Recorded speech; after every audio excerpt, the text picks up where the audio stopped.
All right, my friends, welcome to episode 92 of Prof and Dev Play Games. I am the Professor Larry, and over there is Anthony the Dev. How's it going, man? It's going pretty good. Decent. Happy Father's Day to you. I know. And as I said to you, soon to be Father's Day to you. That's right. My mom actually called me today for Father's Day. I was like, yeah, a little early. Don't want to jinx it, but thank you for calling. How many days now? Due date is the 1 week from today, the 25th. So this might be my last podcast for a while. We'll see. I'm pretty sure I'll probably make it to next Sunday, but you never know. You never know. You never know. So this might be it for a couple of weeks for me, but the dev will be here manning the fort while I'm off with my baby. I will. You might get one more because we'll record a little bit early this next week if possible. Okay, perfect. Yeah, that's fine. Because I'll be gone Sunday. I'll be driving to southern Utah. Oh, that's right. You're going to Utah. You're going to Arches, right? Yep, Arches and Excellent. Canyonlands and all of that. Awesome. Pretty excited. Well, happy Father's Day. Happy Father's Day to everyone listening. This week, we have an interview with Justin Nation, who runs the Nindie Spotlight Twitter account, really focuses on the indie games coming to the Nintendo Switch. Listen for that at the end of the whole show today. We've got news about CD Projekt Red and Monster Hunter and Super Mario Odyssey, Metroid, and Killer Instinct, and then some of the things that we're playing. Anthony and I have both finished a couple games, or at least one game this week. And we're going to start the discussion about Destiny 2 and CPUs, GPUs, where the bottleneck is 30 frames per second versus 60 frames per second, all this, the hubbub, basically. Yeah. And then somewhere in this episode, there will be a Steam key for the game Plague Inked. God darn it. Plague Inc. There we go. Not inked. That's a tattoo. Evolved. This is from the Humble Bundle for June, so we're going to get that away later in the episode. But for now, let's start with this CPU, GPU stuff, and I'm going to have you lead the way. Okay, so this all starts with Mark Noseworthy. He's the project lead for Destiny 2. People were asking after the Xbox One X reveal, will Destiny 2, what frame rate will it run on? Which is an expected kind of question. New console, most powerful console. Will it run at 30 or 60? Because Destiny 2 will run at 60, can run at 60 on PCs, correct? They've already announced that. It is, yep. So, if you have the hardware, totally. But they make it clear, no matter what console you have, it's locked to 30. And definitely seems some people were taken back by that. And then he goes on the defensive, not defensive, but explains. All consoles will run at 30 FPS to deliver D2's AI counts, environment sizes, and number of players. They are all CPU bound. To me, as a dev, this makes total sense. To break it kind of down from a technical standpoint, these consoles, you can have they have pretty good GPUs, not top of the line. So I think the Xbox One X will have something equivalent to a 1070, GTX 1070, maybe a little bit less. They usually, when it comes out, they have hardware from like a year earlier. So the Xbox One X is going to have a video card that's better than the new one I just put into my computer. Most likely. Okay. And it's very specialized because it's not just a GPU you're going to buy off the shelf. It uses that architecture and then it's custom made for the console. So it will be a good GPU. And you look at the CPU is using a very similar CPU as the PS4 Pro, an AMD Jaguar architecture. And it's running at 8 cores at 2.3 gigahertz. That's not amazing. That's a pretty standard 8-core processor. I have a 4-core processor on my machine, and it runs at 4 gigahertz a core. Mm-hmm. So just having more running at 2.3 isn't necessarily equivalent, only if you're using all 8 cores all the time, which most games would not be doing that. You'll use a couple threads. You're not going to use them all. So a lot of games, like Destiny, will have a lot of AI going on. So every monster on that map, which is in your server or whatever you're playing on, needs to be running AI. Physics have to be run. Some of that can be offloaded to GPU, but not all. Basically just keeping track of players. The CPU keeps track of all the logic, and the GPU is all about rendering. Mm-hmm. So you can render a frame. The GPU's bottleneck, when you'll notice that, is when it's just trying to push tons of triangles on the screen. tons of shaders. Like, if there's, I would be curious how many characters can be on your screen at one time in Destiny 2 before the frame rate will start dipping. Because that's what GPUs are dependent on, is just how much are they pushing to the screen. And in a pervasive open world, even the stuff that you can't see on your screen right then is still in the brain, right? So it has to keep that in account. It will totally have to keep into account. So it's going to have to keep ticks on all of the environment and stuff going on in it, and CPU, and that all depends on the CPU. And these CPUs on consoles they're not top of the line. They definitely skimp the price on the processor to put in a much better GPU. Which, if you were going for pretty things, GPU is where you want to put your money. Well, and it makes sense too for the games that don't have this kind of AI stuff going on, where it's just like a linear game or an on-rail shooter, like a COD or something. They're able to push really nice frame rates because they don't have a huge demand on the CPU, I assume. Yeah, and I mean, you take those; their maps are a lot smaller. Mm-hmm. A lot smaller. Like, you'll see this a lot with. Like, things that get really CPU bound. MMOs get CPU bound all the time. I remember playing WoW. WoW was not my GPU thing that would slow me down. It was whenever I was playing the game and there was a ton of people around me. So the auction house was a big thing for that. You're like, why would this bog down? Because there's just a ton of stuff the CPU is calculating right now. Right. All these different players and their movements and coming through. And so I can see other people getting kind of upset about it, but this is where you come back to, if you really want the absolute top of the line game experience, you're going to play it on PC. Right.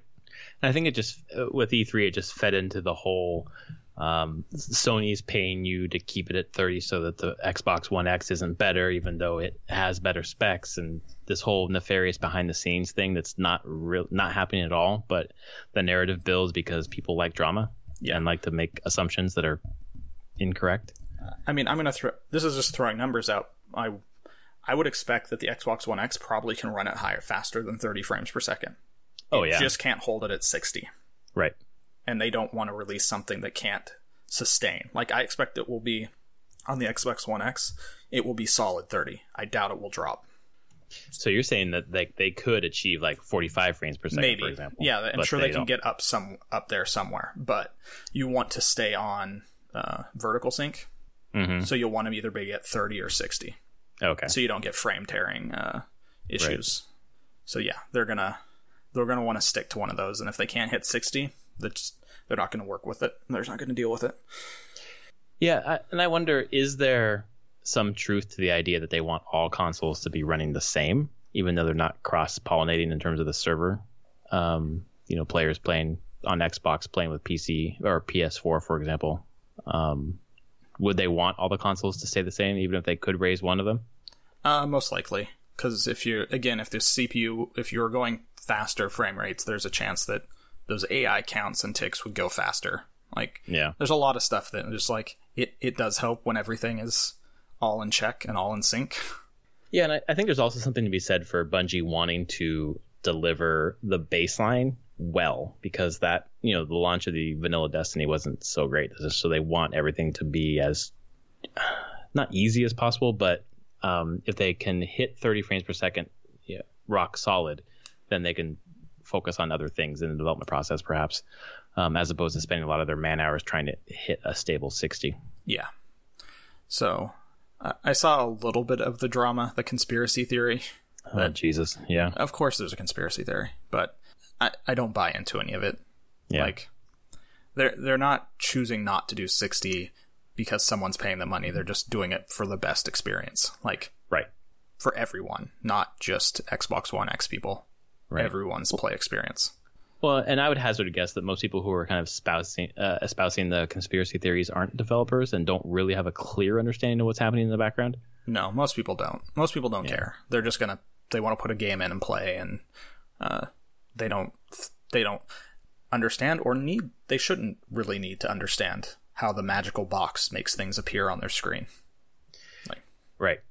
Well, just reading through the comments of this Twitter post we're reading from Mark Noseworthy, if you scroll down, there's a a fellow named Slightly Crispy who says it's 2017. 30 FPS should be dead and gone. Literally looks like playing through a strobe light. A lot of my games that I play are 30 frames per second, and none of it seems like a strobe light. No, I mean, I can tell the difference between 30 and 60. Oh, hell yeah. And also, it is 2017. Have you looked at the graphics in these games? Yeah. We could play it. Do you want them to have 2013, 14 graphics and have 60? Because that's possible consistently. Well, and that's kind of what half the Xbox conference was a lot of games that could run 60 easily because the graphics weren't super, Anthem-like, basically. Yeah. Anthem will be 30. Definitely. Yeah, absolutely. Well, it's something interesting. I just took out my 680 and put in a 980 Ti into my PC, and I loaded up The Witcher before, put it on Ultra, and loaded up after Witcher 3. And before it was stuttery, but then afterwards the frame rate is between 53 and 60. Yep. So it's not a rock solid 60 when I get into busy areas, but it's really, you can tell a difference. It's a lot smoother. Yeah. That's a nice jump. And this is your first podcast recording on your new system. It survived. It's true. Yes, it did. It was ezy. I thought it would be hard. No. But it was just rip it out and put the new one in and put the power cord in, and that was really it. Yep. I did the driver thing like you said, and I installed from that driver. I hadn't downloaded it previously, but it was super easy, and I did the benchmarks afterwards. And my benchmark jumped from 1800 to 3500, and just Witcher 3 looks smooth as hell. Yeah, it was easy and it looks great. And now, this conversation kind of falls back on what I was thinking about when I made the switch, asking you and asking my friend Brad here. I'm not changing my CPU.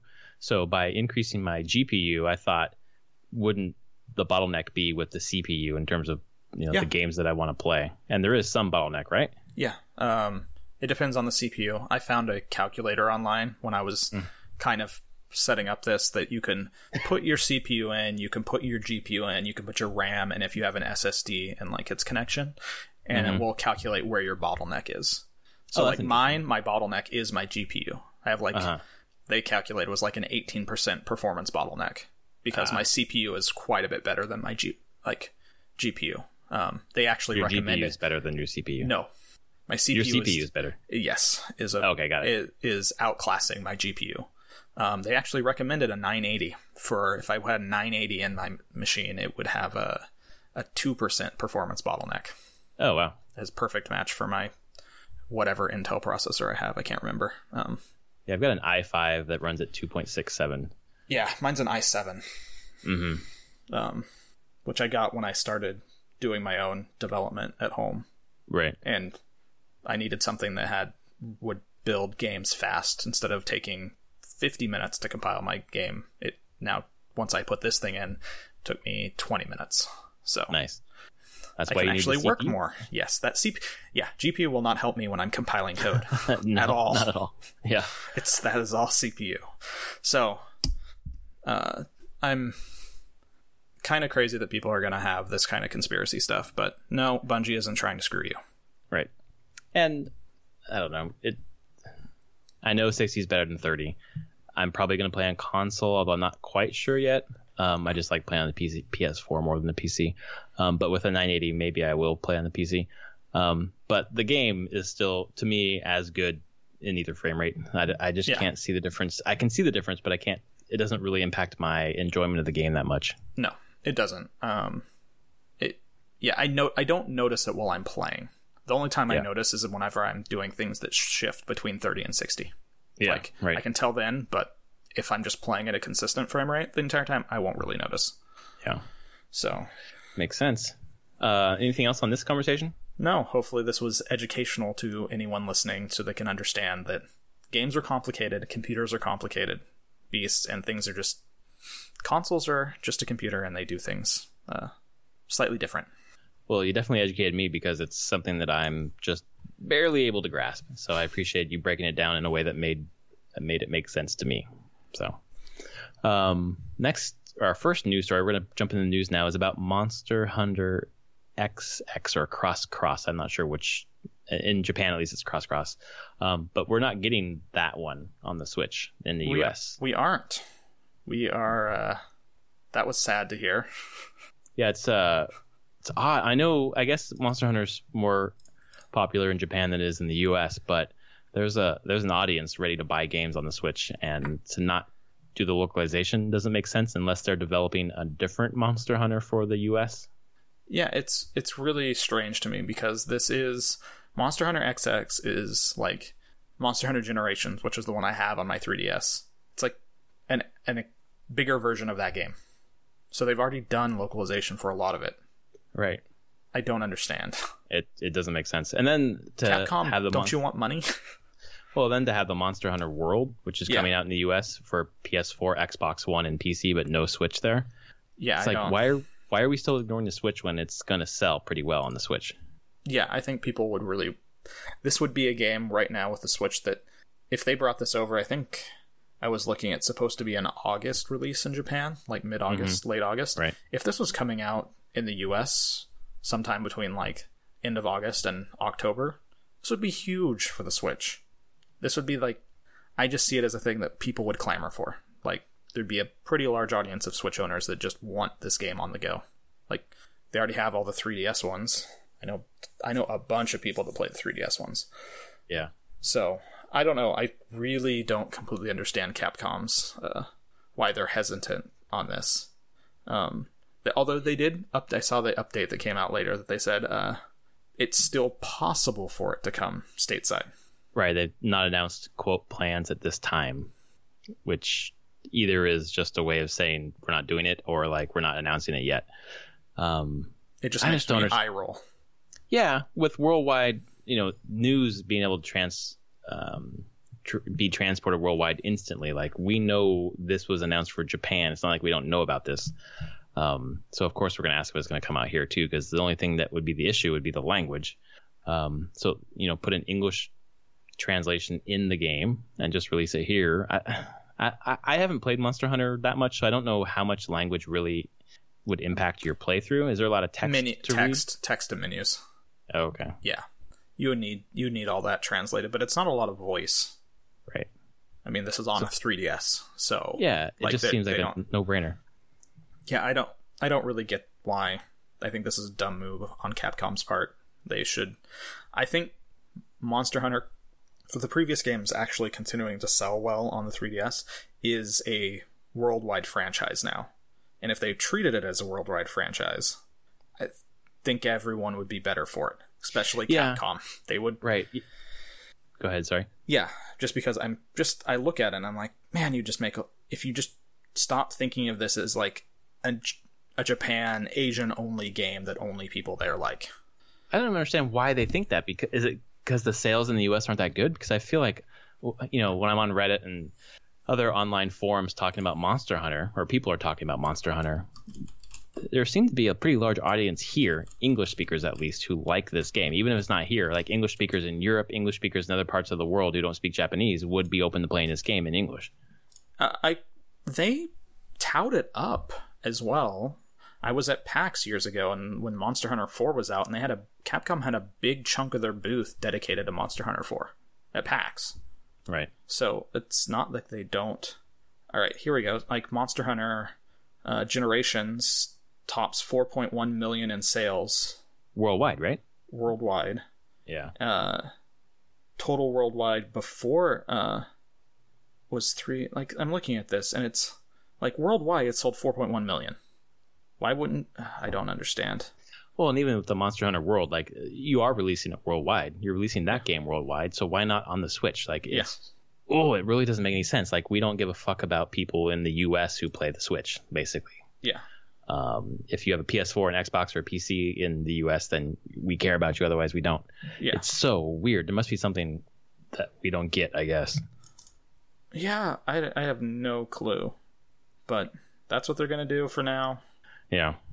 Hopefully, I mean, players can be very, I guess, I wouldn't start an online petition, but show support for like, the Monster Hunter games if you want it to come here. Like, let Capcom know through social media and stuff like that when they talk about Monster Hunter games, saying like, hey, I'd love one for a Switch. Right. There's money on the table for you if you put it there. And that's what the developers of the Dragon Ball Z fighting game that was announced at E3, they're saying if you want... I finally know who... I completely overlooked that entire thing. I was like, yeah, whatever, Dragon Ball. I don't care. Right. It's the same people that do Guilty Gear. Yep. And Blaze Blue, right? Yep, Blaze Blue. Right. Which piqued my interest, but then I'm like, I still don't care about Dragon Ball. Yeah, if I cared about the IP, but I don't. But a lot of people do, and they're like, well, if you want it on Switch, let us know. And it's like, you should know the market. You should see that there's potential on that platform. But I think they're waiting for Nintendo to make more product, maybe? I don't know. There's not enough Switches in the wild, maybe? Yeah, I don't know. In some ways, some of that can hold off. We'll see where the Switch is at coming into the fall. Right. Yeah, if it has a strong fall, you'll see a lot of these other games probably get ported over to the Switch that can be. Yeah, I think developers are still being skittish or conservative with this because there's just not a lot of systems out there yet. Yeah. One Japanese developed game that is coming into the US and has some cool features is Super Mario Odyssey, and it's going to have some co-op. I was so excited to see this. This is crazy. The second player controls Cappy, which I'm not exactly sure how that works, but did you catch how that works? I didn't catch how... I mean, I saw the controls in the article where they basically... Mario will do all the running and jumping around, and the second player can like press a button to make Cappy fly and move Cappy around. So, I don't know. It's one of those things where I watched and I'm like, I cannot believe that they're doing this. Yeah, I'm trying to figure out how that works in practice. Like, that's... Maybe it's designed for like kind of hard. Well, there's actually as a parent, you're taking the lead, but then your kid can also play with you, doing this kind of low key action. Like I don't see there's they can go collect things for you basically with the hat. Yeah, I feel what Wii U games did that, or Wii games. There's a couple that did like the more passive second player. I thought Child of Light had like a passive second player. Yeah. I don't know. New Super Mario Brothers Wii U. The person with the gamepad could like put blocks in your way and do other kind of things to impact what was happening on the screen. So I wonder if it's just mostly they're just trying to keep that up, which does make it actually pretty entertaining for someone who may be sitting on the couch with you, and you're like, here, there's stuff for you to do too. But right. Yeah, I think it's for the second player who's not interested in playing the game necessarily, but interacting in some way. Yeah. Which is kind of nice to just... I think it's Nintendo making more strides to get more people to play a game who normally wouldn't play games, I guess. Or if you're in Reggie's whole philosophy thing, take the fun with you, let people... You have the Switch out with you, hand someone the other controller and say, here, you can play too. Yeah, unfortunately you're passing along Joy-Cons, which held sideways suck. They do. They really suck. But in a pinch... No, in a pinch, absolutely, you're right. That, like... That's right. Better than nothing in a pinch. Oh, I'm just wandering around. Okay, want to play? Let's do it. Right. So, it was just unexpected. Yeah. Well, Yoshi's Woolly World also had that, where like the second player, you could set it so they could be basically invincible, like really an easy mode, basically. So that makes sense, too. So this is them just pushing forward in that space more. Yeah. The next news story is all you, because you are a big fan of this series. Yes, this is some news about Metroid, Metroid Samus Returns, and the creator of AM2R, which was the fan remake of Metroid 2. And so there's been some, I would say, drama online. I've seen a few people going like, I won't support Samus Returns because Nintendo killed AM2R. Okay, well, the creator of AM2R is like, no, I'm really excited for Samus Returns. It's like, I didn't spend a decade of my life remaking this game because I didn't like it. Right. And he's like, he definitely seems like it's all somewhat water under the bridge. Like, he gets that why they shut him down. Right. And is not upset. He's just like, I picked a game that I felt like I liked and hadn't been done justice.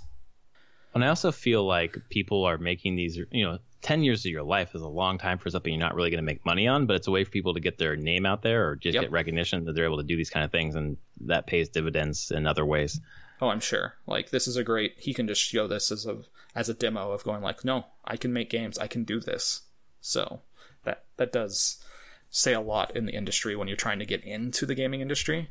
Right. Making stuff without prompting by anyone else and being able to show that as a portfolio. Yeah. Right. That's how you get your foot in the door. Yeah, and Nintendo can never take that out of his portfolio. No. Even though they don't want him to have it distributed. He can't distribute it, but he has it. He can show it in job interviews and be like, "Yep, here's what I made." Right. Using this tool and the whole thing. Like, yeah. I mean, I wouldn't be surprised if the guy already works in the game industry now. I could be wrong. Yeah. He never gives his name, so. Right, it's just Dr. M64. Yeah, which he just wants to be, have some privacy. So. Yeah, of course. But anyone that sits here and says that they're angry at Nintendo for doing this, or that they want to show respect for AM2R, you're not respecting the creator. The creator wants Samus Returns to do well and be good in the whole thing. So right, you're not helping anybody. You're not respecting anybody. Well, and it was a love letter to Metroid. So yeah. And then Nintendo's taken the baton with that. Yeah. But also talking about respecting the creator, like the creator is Nintendo. So yeah. Yeah, that's weird. I'm glad to see that he's like, yeah, I'm totally down to play this game. Like, it looks rad. So yeah, and AM2R. I mean, I have it on my computer right now. Like, anyone who downloaded it still has it. So yep, I have the folder sitting right there. Yeah, me too. I also have the fan made Pokemon. Oh yeah, they got pulled down. Someone made one, a whole. Can't remember what it was called, but I still have the zip file. But it was like a completely fan made entire Pokemon game. And yeah, it got pulled like 2 days after release. Of course it did. Right. They know that when they put it out there. Yeah. It's like the Flash Smash. There's like a Smash Brothers port basically for Flash that got pulled down for the similar reasons. They added some new characters and things like that. It doesn't matter how much you add. If you have any of the IP, that copyrighted IP, I mean, you can make a Smash Brothers clone completely, like make it feel exactly like Smash Brothers, and as long as you don't use Nintendo characters, any ones, like make your own original characters, Nintendo can do nothing to you. Well, it's the one that just released for the Xbox, the pixel graphics, but it's basically the same mechanics as Melee. I can't remember the name of it right now. Aether's Rivals of Aether, or Aether. It's the fucking stupidest name. But it's basically 8 characters, pixel art, but the mechanics are just like Melee. So that's exactly what they did. Like, everything else is the same, but the characters are different. Yep. Make your art different. Doesn't matter. Yep. Art and sound. Right. Yep. You're good to go. Don't call it Smash Brothers. No, it's absolutely actually not. Don't use Smash in the title at all. It's not. Nope. No, it's Rivals of Aether. Yeah. They may have gone a little bit farther trying to get away. It's pretty damn dumb. But I played the demo and it was fun. I like Smash Brothers better, but if you're into it, like, you're into it. So you want to see more things like that.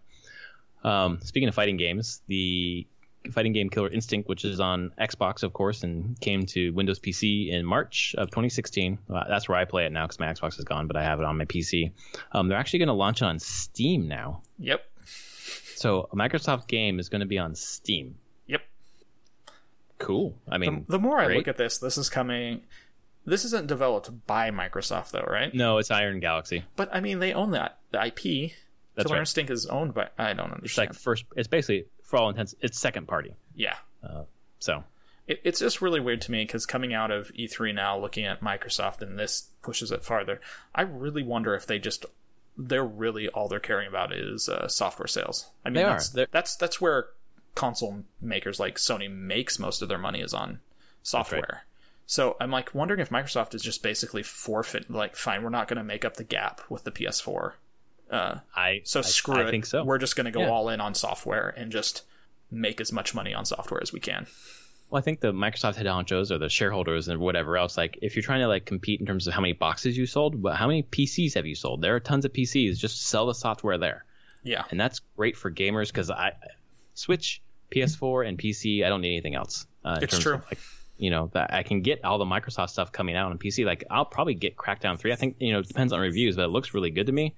I don't need to get an Xbox anymore. And I think this is great. This is just more places where they can sell their games. We're going to put it on the Windows Store. We're going to put it on Steam. I think this is maybe testing the waters. Yeah. Let's be honest. The Windows Store, like, you can look at, doesn't have, like, its game sales don't even compare to Steam. Oh, hell no. In quantity and dollar. So, yeah, you want to put your IP, if you have PC games, put them on Steam, and you'll sell quite a bit more. Right. So, even for Microsoft, maybe they're even going like, maybe we don't care about having our own, like, we'll have our own marketplace, but we're just not going to worry about making it this, like, exclusive ecosystem like an iOS or things like that. Right. Yeah, I just think they're going to make more money by selling it as many places as possible. So I totally agree. Maybe you're just going to see in the next 5 years no more Xboxes. Like, it's going to be a brand and not a console anymore. So maybe they'll get out of the space because they have enough boxes in terms of PCs. Yeah, it's totally possible. And just looking at how they're positioning itself with their games, they're definitely not. They're just like, screw it. We're not going to deal with Sony. We're just going to... We're going to do what we're strong with, and that is places you can actually play your games. Right. I think it's great news, especially for people like you who never bought into the Xbox ecosystem this generation, at least, but might be still interested in some of those games. Yeah. I don't know if you are, but no, there's some theoretically. I like having the option that Sea of Thieves. Oh yeah, that's right. I'll totally play that one. I look at other stuff and I'm like, it's not the most captivating stuff for me, but the fact that I will be able to play it if I want to, right? You never know what will spark interest, and someone will be like, no, you must play this game. So having that option is nice. So I think you brought up, like, on Twitter and stuff, like, Microsoft is probably the more pro-consumer right now. Oh my god, it's as much. I guess it totally is, only because they're not trying to sell consoles. Clearly, that's right. And if your business is about selling a box, like a unique box in front of people, yeah, you're gonna have Nintendo and Sony style how they present to consumers.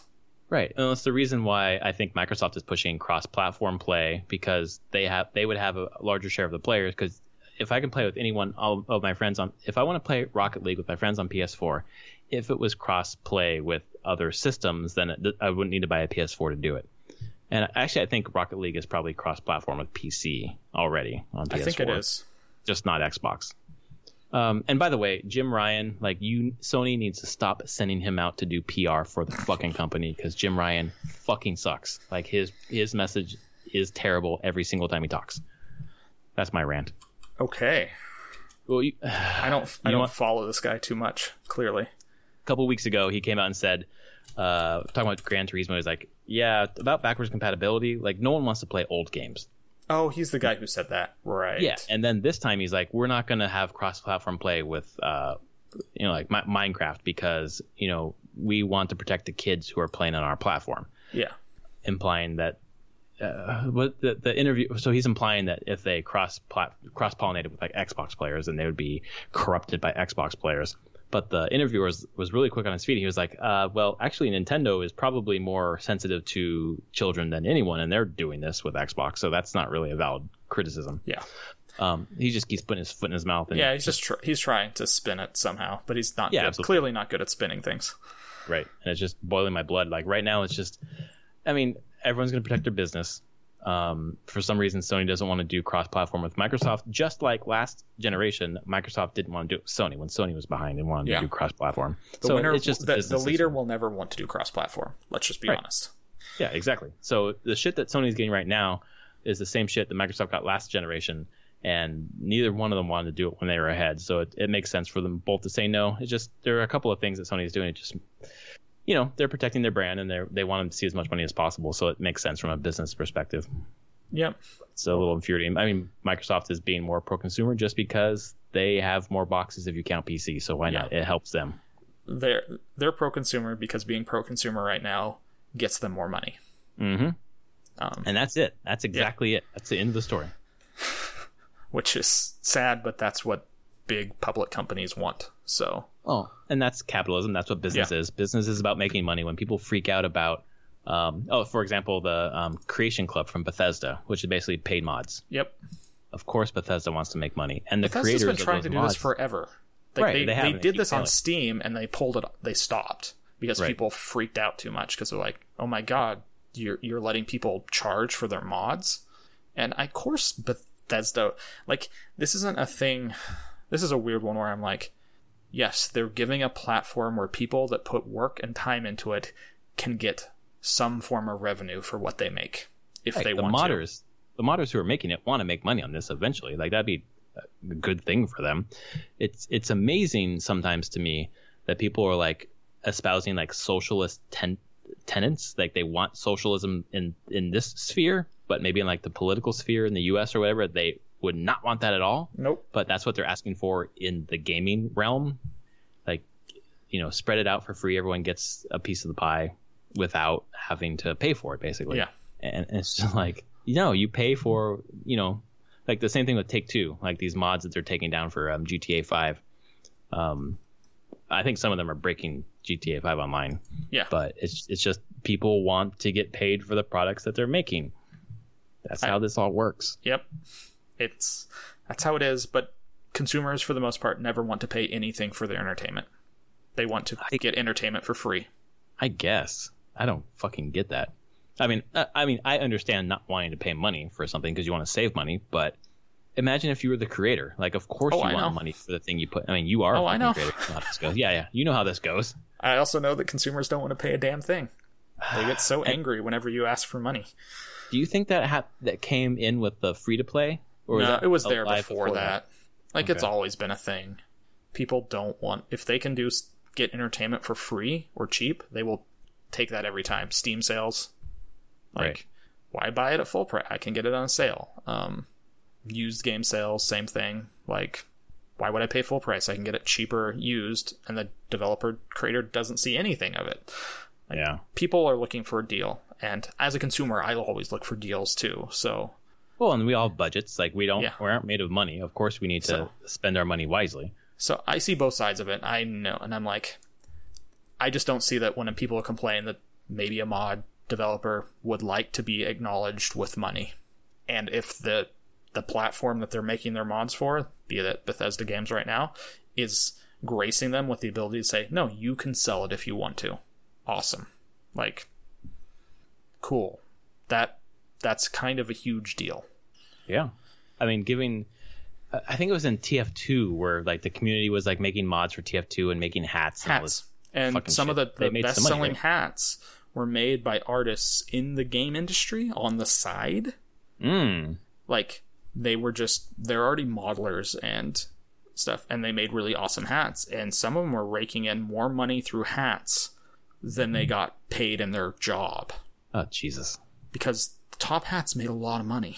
Yeah, right. And they get a good cut of it. Like, Valve takes their share, and then the creator gets the other share, and it was not a small amount. I don't know. Yeah, I mean, it's creators should be paid for their art, unless you are the creator of Plague Inc. Evolved, because I have a code here for free, so someone's going to get this for free. Well, although eventually at one point you paid for it at some point. Right.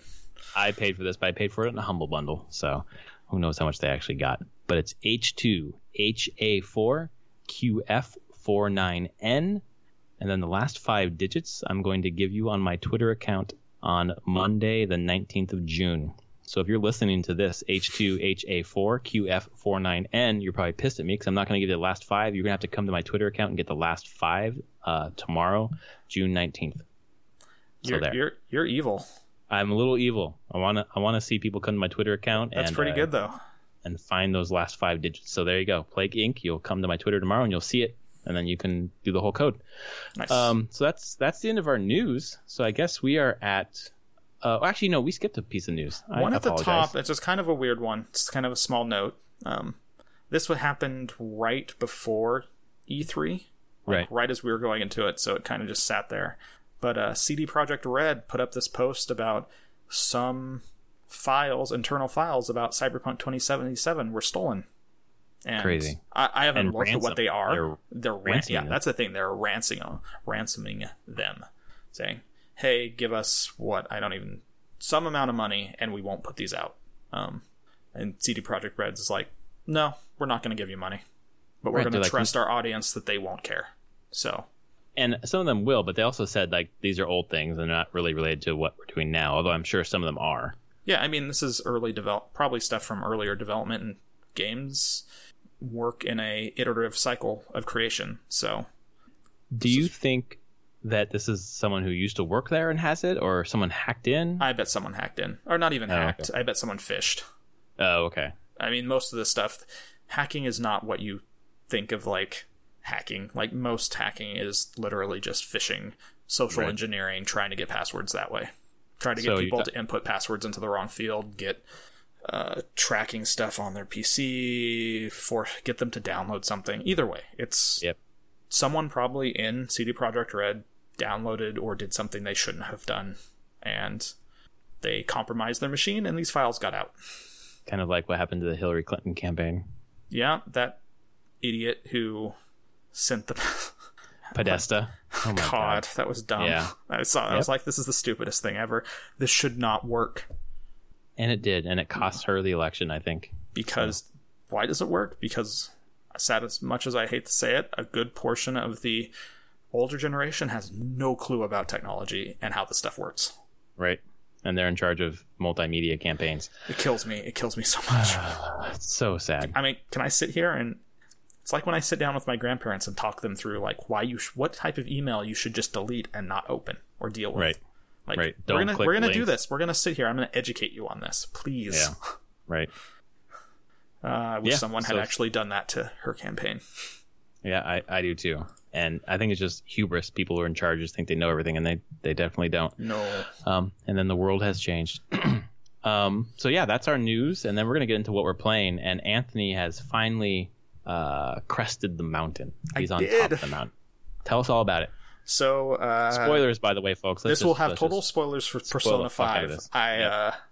I finally beat it yesterday. Yay. Yeah, yesterday. Like, I did a little bit. I thought I was closer than I was.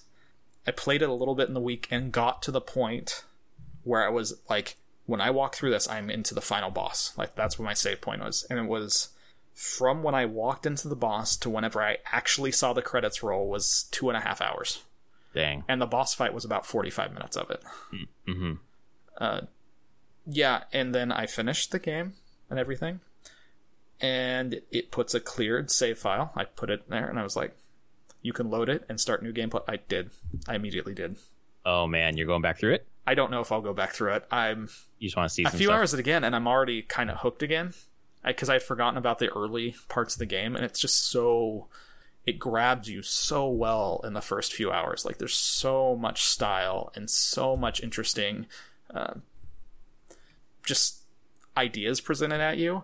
And now beating the game and seeing the twists, I see all the setup. So it makes more sense to you. There's a lot more sense, and you're just like, oh, I totally missed that, but now I know what it means. Right. Wow, that's cool. It has some level of that. So you're a couple hours into New Game Plus then? Yeah, I played it for a couple just to see what it was like, what carried over. Right. And like, I wouldn't have to fully beat it a second time to platinum it. Oh, really? No, I'd be close to beating it. Like, I would get close to the end of the game. It would probably take me 80 hours.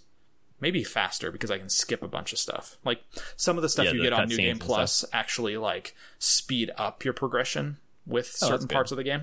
Like, you start back at level 1, but you keep all your personas and your compendium, at least, of personas. You keep your social stats, which is your kindness and your proficiency. These things that lock certain conversations and things you can do, but they stay. I max them before I finish the game, so they're maxed when I start. So I don't have to pause through any conversation trees or, like, progression with relationships, because I'm already there. I can just go right through it. And then every confidant that you've maxed by the end of the game, that's one of the things that probably took like 20 minutes part of the end of the game, was you get one last time to go around to the city and talk to all these people one last time, and they give you a gift, which can be used in New Game Plus.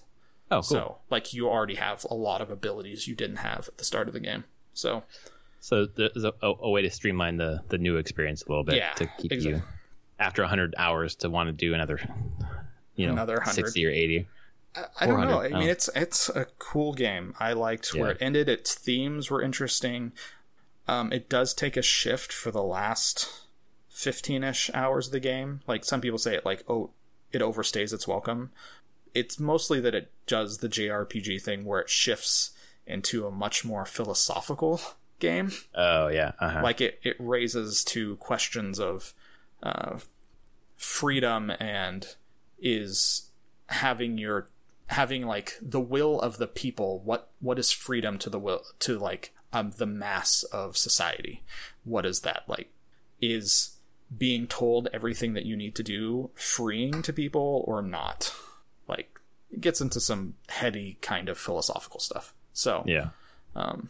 Which is very typical of JRPGs, I think.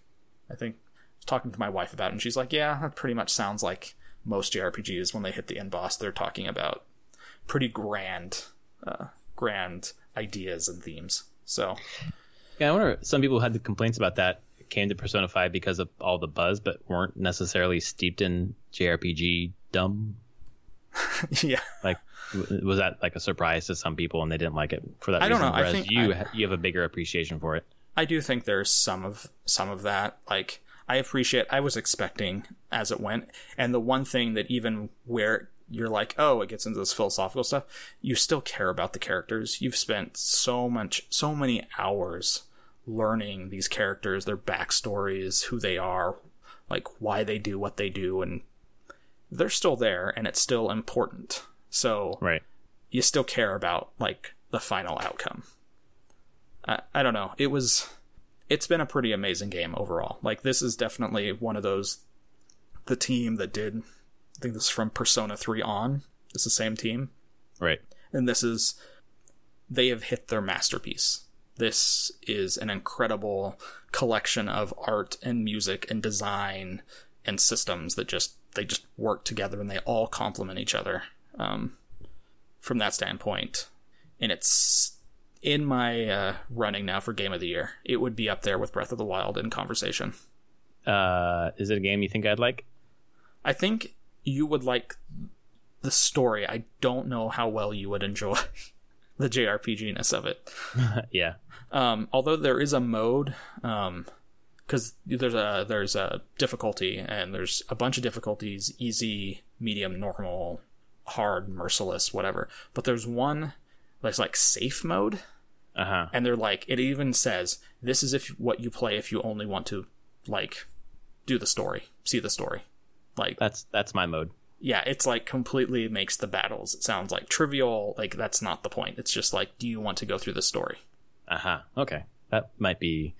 I'm getting that $15 credit from Sony. I'm trying to figure out where I'm going to spend that. So maybe Persona, maybe Shadow of War. I'm not sure. We'll see how much time you have. 2 weeks, exactly. Yeah. And I'm not going to make a decision right now, so we'll see how it goes with kids. I think you would appreciate the writing and the characters in the story. Yeah, that's the vibe that I keep picking up. So it's definitely a game that I want to explore, and I think the mode you just talked about is the way I would probably do it. Yeah, I'm playing it on easy for the second time because none of the difficulty doesn't affect trophies. Oh, There's no trophies associated with difficulty. So yeah. So the second time through, I just put it at easy. I didn't want to do the safe one. I still want... if you put it in safe, you can't adjust your difficulty later. If you put it at easy, you can slide it all the way up and down. Right. So, yeah, I'm playing... I love it. This is one of the best JRPGs I've probably played in at least the last 5 years, if not 10. Mm-hmm. Like, this will go down as a masterpiece for a long time. Right. Yeah, I don't think I can avoid a game that people are talking about as a masterpiece. So maybe. We'll see how baby goes. Yeah. Yeah. I've also been playing a little bit of Pokemon Moon with my kids again. Right. We played a couple more hours of just progressing through the story more, capturing Pokemon. I spent probably an hour just capturing different Pokemon and collecting things, and it's really funny. My son still wants to push through the story, and my daughter wants to collect all the Pokemon. Oh, wow, okay. They're very different personalities on what they want out of a game. Together, they would make the perfect Pokemon gamer, doing both. Yeah, so... Which is saying, my son doesn't like to repeat things. He's always looking for the next experience. And my daughter loves to repeat. Like, things that she likes, she just likes to repeat it over and over. Mm-hmm. They're similar and very different at the same time. That's awesome to see. So, but it's still a good game. I'm enjoying it. It's a very light JRPG. So, it's very different than Persona 5. Yeah, exactly. So not quite a dark, gritty story as no, and not as complicated of mechanics. So you'd be excited for Pokemon coming to the Switch then? I think I would. In a lot of ways, just so I can play it with my kids. Right. Like, I think that's just going to be a thing, that playing Pokemon with them is just, that's what we're going to be able to do. And I'm pretty excited for a Switch Pokemon. Like I said, if I have a Switch by this fall, I want to get Pokken because I think my kids will love it. Right. Or Pokken tournament. I think it's Pokken, like Pokemon Pokken. Yeah. Pokken tournament. Whatever you want to call it. Yeah. So that violence is not a problem for kids that young. No, not really. Like both my kids, I mean, they've watched all the Pokemon cartoons. I think the key part is there's no gore to it. Right, that's true. There's no gore, and they never kill each other. It's always just getting knocked out or hurt, and then they recover. Like watching some of the cartoon's all about like caring for your Pokemon and like being the best you can with them. Mm-hmm. Like mutually each other making your team of Pokemon and the trainer making themselves better. Right. And even like the losers, they're very good on the like the act of battling, even if you lose, is still fun. They really emphasize that like winning is not everything. Like enjoy the journey. That's a good lesson for anyone, but especially kids. Yeah, so they lay that on. They're steeped in that, and that's just kind of their thing. So right. My daughter started watching Pokemon at 4, and she's cool with it. So okay, yeah.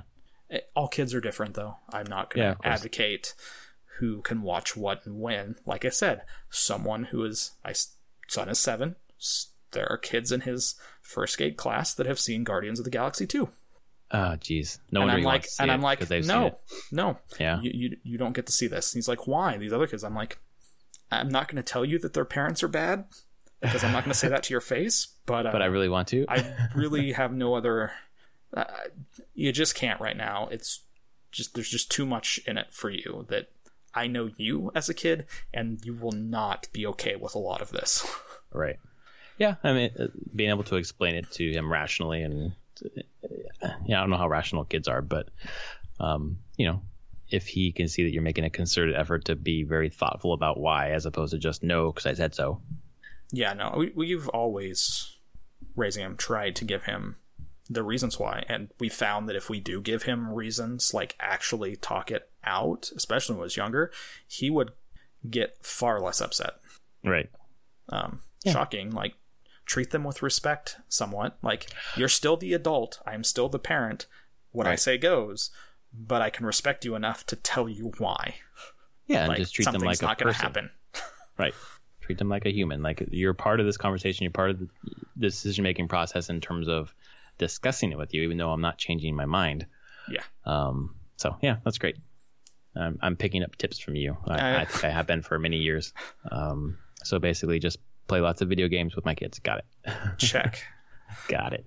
And I got my Nintendo NES Classic, so the nice little controller can fit into the kid's hand. That's where we're going to start them. Yep. You're going to play all 30 of these games. Until you beat all of them, we're not playing anything else ever. There you go. Done. Daddy, did you ever beat these games? No, not most of them, but you're going to. This is how your training begins. Yeah. So for me, what I've been playing this week, 2 games. The Switch this week on Friday, actually. ARMS released, of course, but also a little game by Inti Creates called Mighty Gunvolt. Damn it, Mighty Gunvolt Burst. So it's basically Azure Strike or Gunvolt, and then Mighty Number 9 kind of put together. It's an 8-bit side scroller like a Mega Man. Basically, if you're a fan of old school Mega Man, you're gonna love this game. I think it's a little easier than Mega Man, especially when you start unlocking stuff, and I'll explain that in a minute. But there are 8 bosses to beat. Each boss has a certain pattern you have to memorize, and basically shoot them. And then when you beat the stage, you get one of 3 items. One is you add 300 to your CP, and CP is basically your currency to unlock new stuff, basically like new weapons, new modifiers for your weapons, new abilities. You get a new element, basically, or new ability to use. Like some, like a Mega Man, you get like you beat Metal Man, you get his blades, and those are good against Woodman or whatever. That same dynamic is happening. Or you can unlock like a little pixel art thing.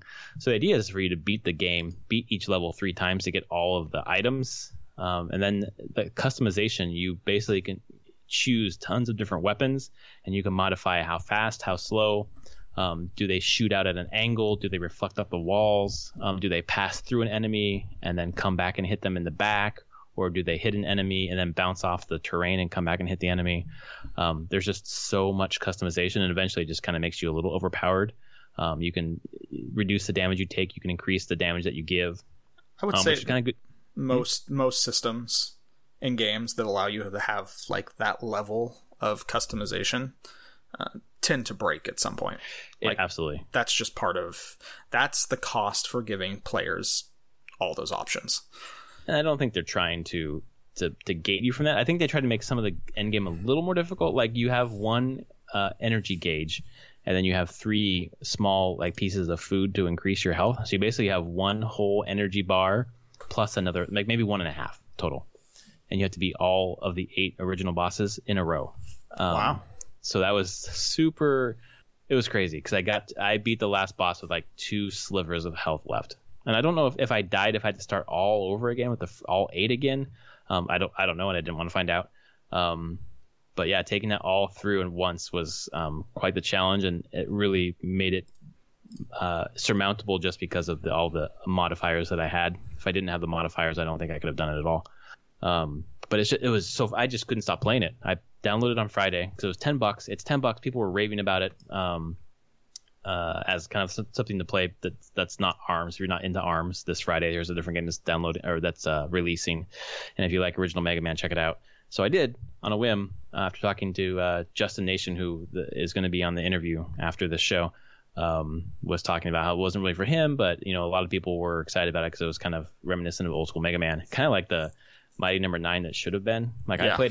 I played as Mighty Number 9 in the game, and it was rad. And I know that Mighty Number 9 game is not rad. So I just went straight through. I beat it. Every time I played a game this weekend, it was that. And then once I beat it, last night I wanted to play my nice new computer. So one of the games from the Humble Bundle last month, or actually this month, was Super Hot. Oh, nice. So I decided to finally play Super Hot. Have you played it yet? I have not played the released version of it. I played the version that was Game Jam, where it came from. Ah, okay. It kind of feels like a Game Jam game. It totally is. There's a reason why. Yeah, it is. It's 2 hours. There's not much to the campaign, but it is such an innovative, like a first-person shooter. For the audience who doesn't know, basically, you're presented with a scenario. It's a puzzle game more than a shooter game. And you've got enemies coming at you with guns and bats and whatever else, melee, and your job is to kill all the enemies in the situation without dying. And if you fail, you quickly restart and try to solve that quote-unquote puzzle in a different way. And it keeps introducing new mechanics throughout the game. I think there are 5-6 stages. I'm through 2 right now, and it's just so much fun. And it's only 2 hours, so it's not going to overstay its welcome. I got it through a Humble Bundle, so it wasn't that much. But I think people balked at it had quite a high price point, I think, when it came out for such a short campaign. But there's so much replayability, and you can just beat the levels in so many different ways. It's so much fun. I'm looking forward to playing it tonight after this podcast. In fact, nice. So those are 2 games that I've been playing this week. Well, that's awesome. Sounds like some good stuff. Oh, man. So this week, are you going to keep playing Persona? We'll see. I'm getting prepped for my road trip, so we'll see what I get to play. Yeah, maybe some Persona. Dead Cells is on my list now. Oh yeah, I played that this week too. I want to do that before I actually go on vacation. That's a fun game. Yeah, so that's high on my list of next things to try out. Awesome. And I got to get those 2 games in. Maybe kind of working more. We're getting close to release, so and then I'm going to be gone. So right. It would be good for me to actually to just play Space Tyrant a lot and make sure that we are where we want to be. So not a lot of time to play, but a lot of time to play for work, basically. Yeah, exactly. So we'll see how this all plays out. But I will get home. When is this? Like the very last day, like June 30th. I get home and then I have the house to myself till July 7th. Nice. There'll be some gaming happening. That's after the launch then, right? No. So you're waiting after the Steam sale. Yeah, so no, our launch won't be. I think we have it dated June 18th or 19th right now. So June? July, sorry. Okay, yeah. So yeah, not today. A month from now, basically. Yeah, basically 1 month. I won't say specifically as I'm not supposed to, but people should be expecting a Steam sale very soon. Yes, just pay attention, folks. I mean, I don't see how you wouldn't notice it, but yes, that will be happening. Right. Be Awesome. I'll prepared. have to look at my wish list and see what there is that will look great on my new graphics card. That's true. I should sell my 680. I don't know how much those sell for anymore, but Yeah, I'm I sure have no someone clue. will want it. Yeah, it's true. Well, thanks for your time today, Anthony. No problem. And everyone stay after the podcast to listen to our interview with Justin Nation, who does Nindie Spotlight on Twitter. He's all about the indies on Nintendo and has a lot to say about, basically what's come out, what's coming out, and kind of the state of indies at large, but also on the Switch. And again, I gave a code earlier for Plague Inc. It's somewhere in the middle of the episode, and the last 5 digits for the code will be on my Twitter account. I'll put it up there tomorrow. The podcast is going up tonight. I'll put it up there tomorrow morning. Sounds good. Yeah. So thanks so much, Anthony. Thank you. And good night, everyone. Night. All right, folks. Thanks for staying for the interview. This is the Prof here, and I'm interviewing Justin Nation, who does the Nindie Spotlight. Justin, can you tell the audience a little bit about yourself?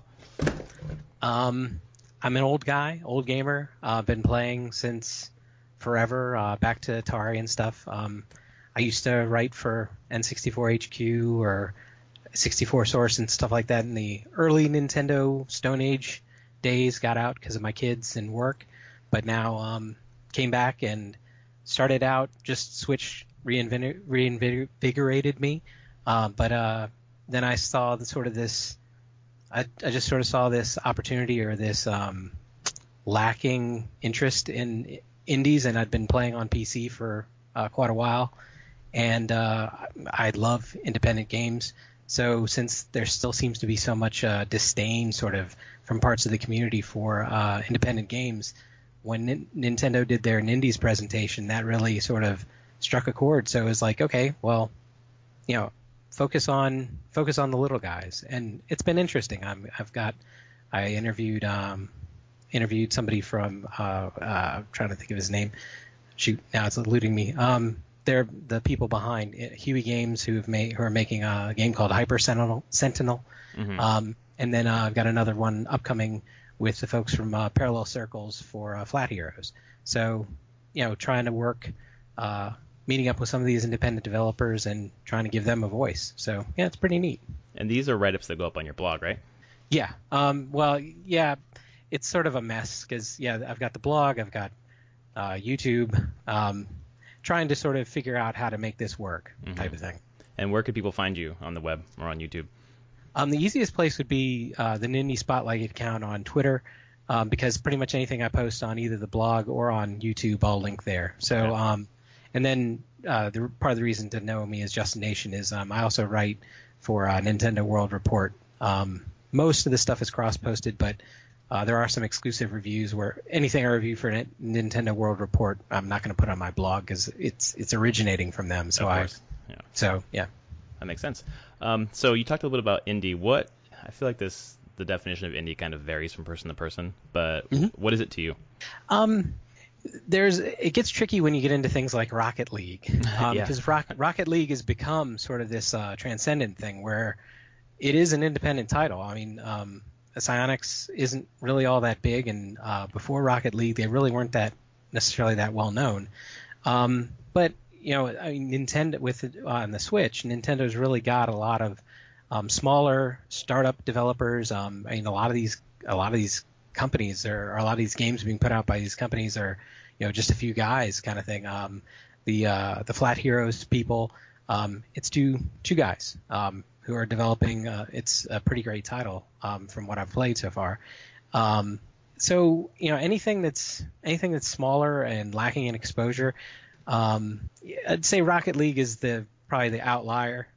They're probably still an indie or an independent, but probably 70% of what has been on the Switch, pretty much anything outside of Nintendo's first party stuff has pretty much been an independent title. I mean, excepting Konami with Bomberman and major stuff, but Binding of Isaac would be an independent title still. Okay. Has been Heroes, Tumbleseed, obviously. So yeah, a lot of what's come out so far has been really indies. I'm going to go off script here for just 1 second because you mentioned Has Been Heroes, and you're the only other person that I communicate with who really likes that game. How would you sell the audience on that game? Oh man, it's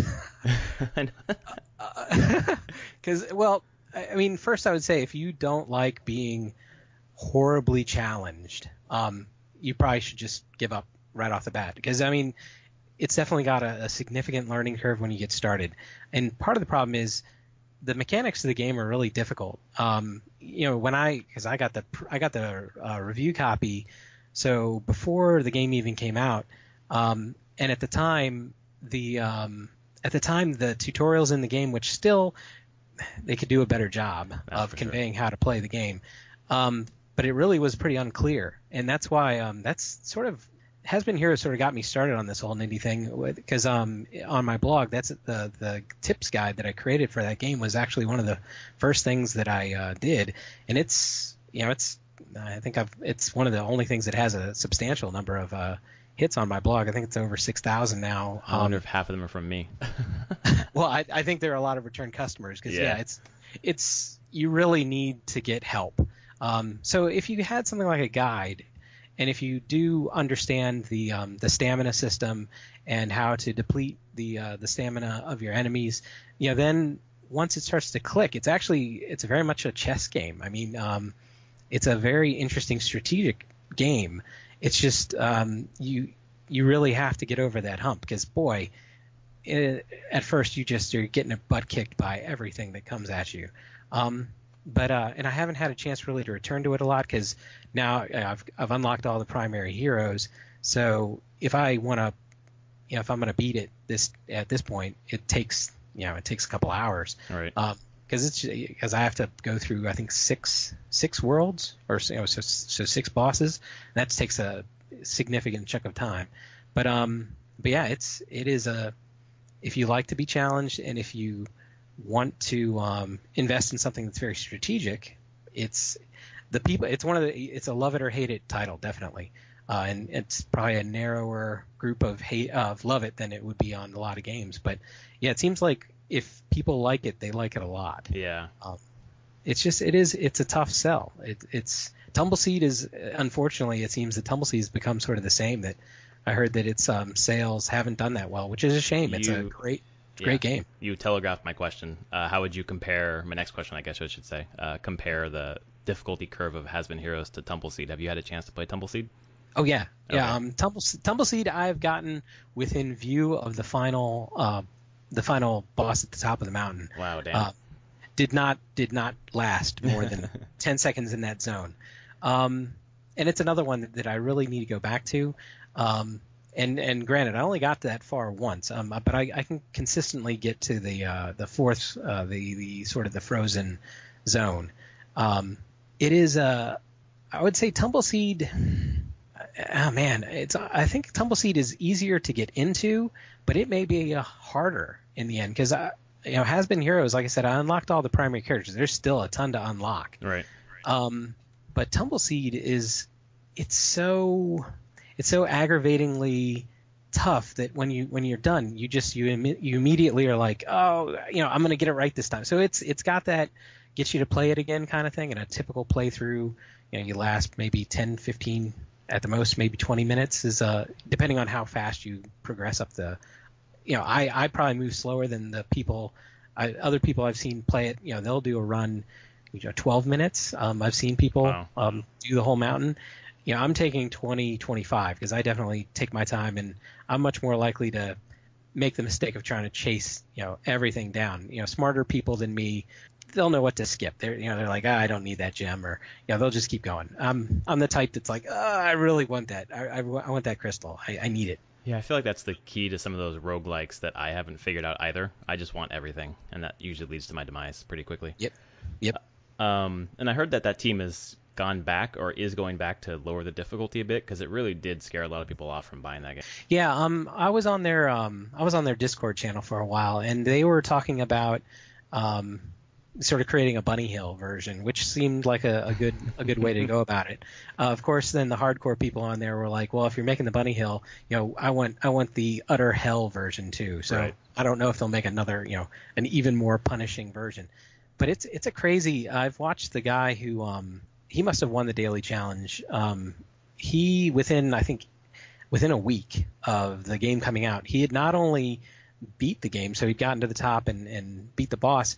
There's an additional level or layer to the game. You can get to distance, so that the distance to complete it is 1,000, but you can get to, I think, 1,500, or I stopped tracking it a little while ago. But yeah, there's a whole thing that, if you, at the end of the first level, there's a totem pole, and if you kill the totem pole, you get a witch's potion, and then there's a whole thing.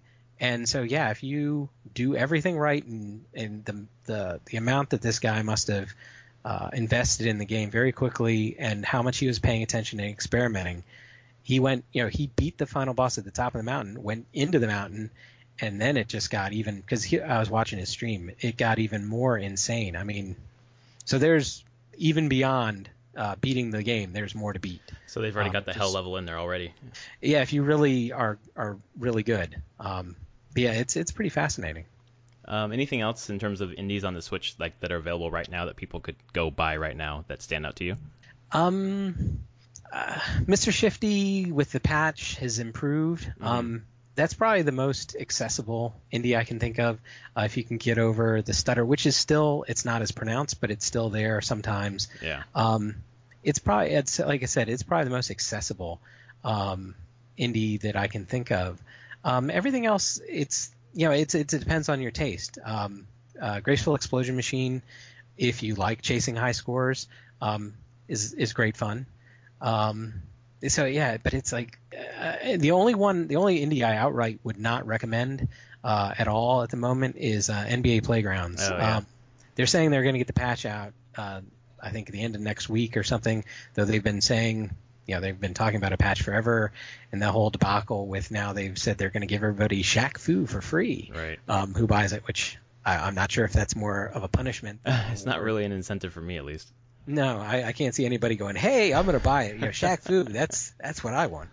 But even if, I know some people have the PC version, and so even if they give you online, the shot mechanics on it continue to be sort of a mystery. They have a gauge that they've introduced, though my friend who has the PC version said it's not a great help. Yeah. And it's still kind of a mystery. The fact that there's no goaltending, there's no you can't steal passes, which seems like I don't understand that in a lot of ways.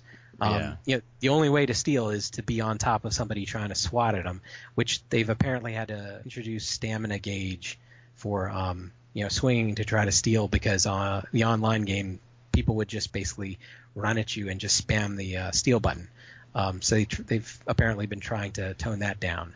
But yeah, it's kind of a mess, and you get it because you're like, oh, it's going to be NBA Jam. I know it. Right. Yeah, it's not. It is not NBA Jam. Feels like they were trying to rush to get to the finals, the NBA finals so they could drop it and make the sales. It was the number 3, I think, digital download on PSN. So I guess it found an audience somewhere. But the Switch is not, it hasn't reached parity, I guess. Yeah. So I kind of think back to the Wii U and the Wii generation and indies that were coming out, and there were some peaks and valleys. What do you think Nintendo's doing right now to attract indie devs to the system or to the platform that they haven't done in the past? Well, I think part of what's making it easier is, and it came up in the interview when I talked to it's Rob Hewson is the guy from Huey Games that I interviewed, and then the guy from Parallel Circles. Because I think a big contributor, aside from Nintendo having sort of more of a vested interest in, and I guess they've realized if we can't get the major third-party publishers, indie games are a great way to fill in the portfolio, which they've done an incredibly good job of doing that with the Switch. But I think the other piece of it is Steam is just so overrun that the indies, I think, are also dying for another place to look.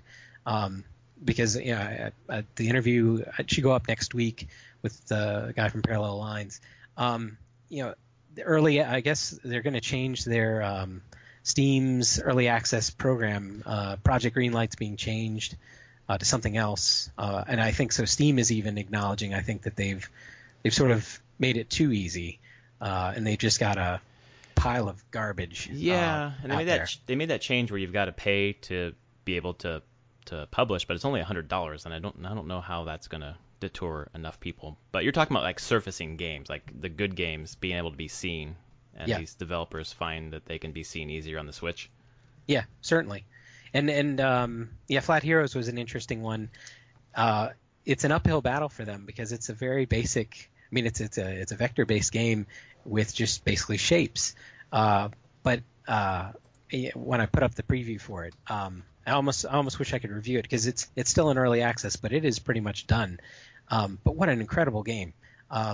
Extremely challenging, not in the Has-Been Heroes kind of way.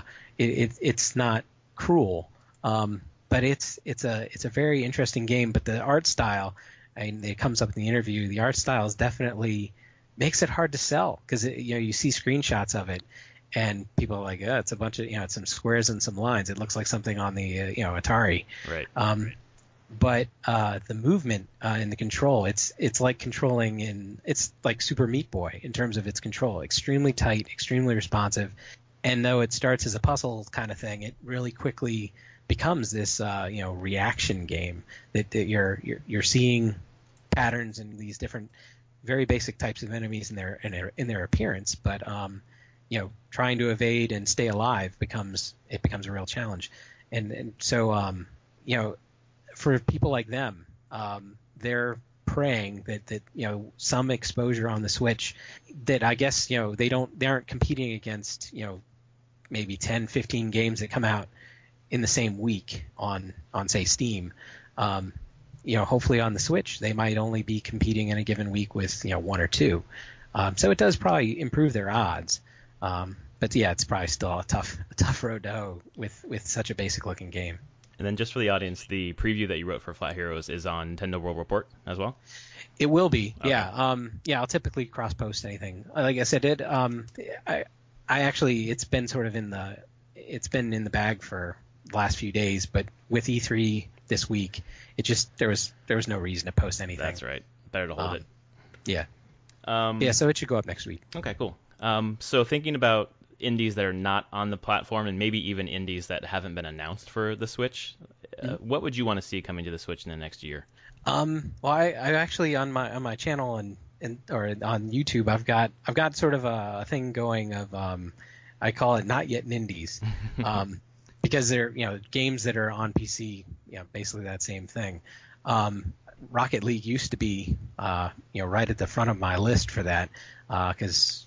Man, I have put in, I think the last I checked this week, I've put in 450 hours on Rocket League, and the only game on Steam I've put more hours into is Team Fortress 2. Nice. But another one that's really wrong thing. Another one that really stands out recently that came out, Flint Hook. Oh yeah. That's excellent. That came out on PSN, and did it come on PC too? Yep. Okay. Yeah. Anything that I've got, it's been on Steam. Okay. Let's see what else was really at the top. I would love to see. I asked the developer about this. I'd love to see Nuclear Throne. Mm-hmm. It's pretty old, but the whatever the kit they used, I forgot. It's not Unity or one of the main ones. I think it's Game Maker or one of those other packages. It doesn't currently have a way of being ported to Switch, so hopefully that comes along. Enter the Gungeon is already confirmed for Switch. It's a similar kind of game in a lot of ways, but I prefer Nuclear Throne. Have you had a chance to play Dead Cells on Steam? No, and that's on the list of ones to check out because a Metroidvania that. Yeah, everybody's raving about. Yeah, that's our game club pick for this month with the Dev and I. It's just so much fun. What a great roguelike. What did you think about Nintendo's E3? It was awesome. From the indie side, definitely. I mean, Rocket League, I can give them a pass. I'm that happy about Rocket League making it. I would love to see.